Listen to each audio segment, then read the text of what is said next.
Good evening, my name is Alexandra Stewart, and for my final project, I chose to research the life and works of Mr. Peter Paul Rubens.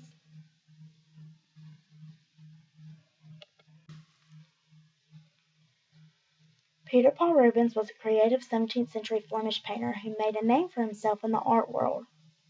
Much of his work focused on religious figures as well as diplomatic figures of the time and was known for the bold European and Baroque style that emphasized movement, color, and sensuality. Rubens was a classically educated scholar. He was also an art collector and a diplomat who had the privilege to be knighted by both Philip IV, who was the King of Spain, and Charles I, King of England. He is well known for his portraits, landscapes, and history paintings of mythological and allegorical subjects.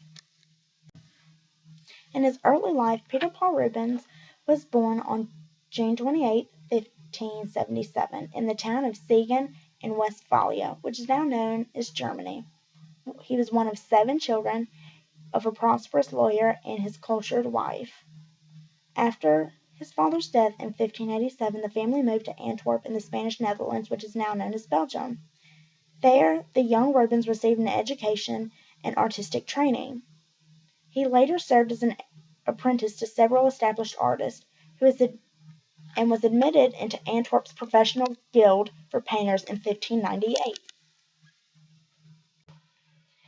In his early career in 1600, Rubens traveled to Italy, where he viewed the art of such Renaissance masters as Titian and Tintoretto in Venice, and Raphael and Michelangelo in Rome. He soon found an employer, Vincenzo I Gonzaga, Duke of Mantua, who commissioned him to paint portraits and sponsored his travels. A gifted businessman as well as a highly talented artist, Rubens began to receive money to paint religious works for churches and portraits for private clients. After traveling for work in Italy, Rubens returned home to Antwerp in 1608. There he married Isabella Brand and established his own studio with a staff of assistants. He was appointed court painter to Archduke Albert and Archduchess Isabella, who governed the southern Netherlands on behalf of Spain. Rubens received an impressive amount of money to paint 2 large religious works, one of them being the Raising of the Cross and the other being the Descent from the Cross, for Antwerp Cathedral between 1610 and 1614. In addition to many projects for Roman Catholic churches, Rubens also created paintings with historical and mythological scenes during these years, as well as hunting scenes like wolf and fox hunt. As you can see, this is the picture he painted in the cathedral, which is the Raising of the Cross. It was when Jesus Christ was crucified. As you pay attention to the portrait, you can see how much detail there is in it and how vibrant those colors are.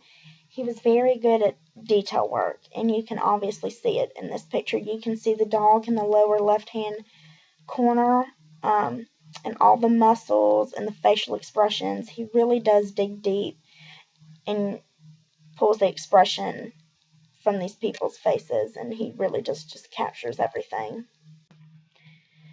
This is the Descent from the Cross. This is after Jesus Christ was crucified, and you can see multiple people getting him down from the cross. Again, a lot of detail, a lot of, work went into this. The lady wearing the red robe looks so detailed. It looks maybe like a velvety, maybe satin. I mean, he's really good with detail. This is the wolf and the fox hunt.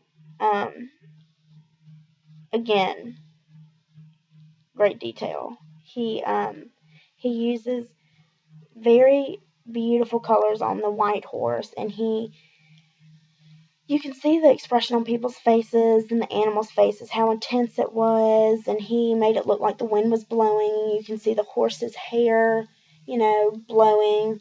It just looks like an actual scene, just a picture you took, and he really just captures everyone's expression and mood in this. And Rubens became known as the Prince of Painters and the Painter of Princes during his career due to his frequent work for royal clients. He produced a tapestry cycle for Louis XIII of France between 1622 and 1625. He also produced a series of 21 large canvases glorifying the life and reign of Marie de Medici of France in 1622 through 1625, and the allegorical Peace and War for Charles I of England between 1629 and 1630. Mr. Rubens painted this in Britain, where he had been sent by the King of Spain to negotiate peace with Charles I. It is a visual argument for peace. War, personified as the god Mars, is desperate to wreak havoc, but he is held back. The fruits of peace, literally luscious fruits, are enjoyed by children who would be among war's victims. Rubens gave this painting to Charles I as a gift with a powerful anti-war message. As you can see in the painting, he paid great attention to detail, and as you can see in the back, to the left, you can see a little baby flying up there, and then to the right, you can see a woman way in the back. She looks like she's grabbing for something. You can see the desperation on her face. He even captured that. But he is very good with detail, and you can see it obviously in this picture. Following the death of his wife Isabella in 1626, Rubens traveled for several years. When he returned to Antwerp, he married his second wife, Helena Forment. His family group's self-portrait with Helena and Peter Paul was a testament to his domestic happiness with his wife and new son. In the 1630s, Rubens produced several of his major mythological works, including The Judgment of Paris and The Garden of Love, an idyllic scene of courting couples in a landscape. And at the bottom, that's the Garden of Love portrait that he painted. Rubens died on May 30th, 1640 in Antwerp, Spanish Netherlands, which is now known as Belgium. Rubens was one of the most celebrated artists in Europe. He left behind 8 children as well as numerous studio assistants. Rubens' skill at placing difficult groupings of figures in a piece of work, his ability to work on a large scale, his comfort at showing various subjects, and his personal expression and charm all contributed to his success. His style combined Renaissance idealization of the human form with thrifty brushwork, lively poses, and a lively sense of realism. His love for showing fleshly, curvaceous female bodies, specifically, has made the word Rubenesque a familiar term. Thank you.